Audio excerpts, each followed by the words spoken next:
আসসালামু আলাইকুম ভিউয়ার্স, আপনারা কেমন আছেন? আশা করি ভালো আছেন। আমি আল্লাহর রহমতে ভালো আছি।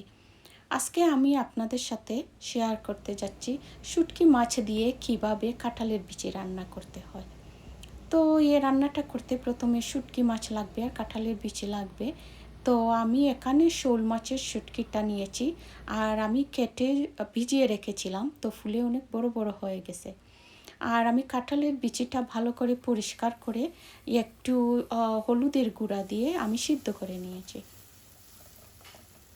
তো এখন একটা পাত্রে তেল দিয়ে আমি রসুন পেস্ট আর পেঁয়াজ কুচি দিয়ে ভেজে নেব। তো ওটা ভাজা হয়ে যাওয়ার পর আমি একে একে মশলাটা দিয়ে দেব।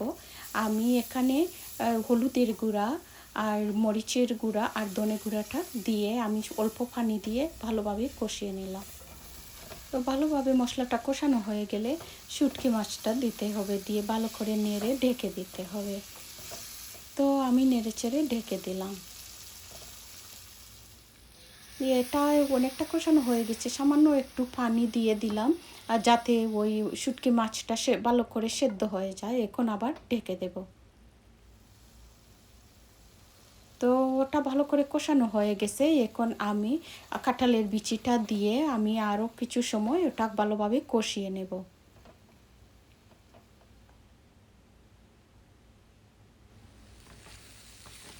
এখন আমি সামান্য পানি দিয়ে ভালো করে নেড়ে চেড়ে আবার ঢেকে দেবো, যাতে সমানভাবে ওটা সেদ্ধ হয়ে যায়।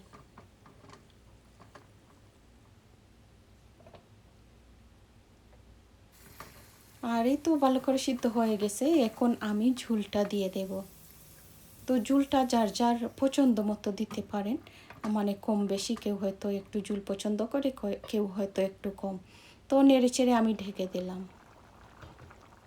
আর এই তো এখন ধনেপাতা কুচি আর কাঁচামরিচ দিয়ে আবার আমি ঢেকে 5 মিনিট রান্না করব।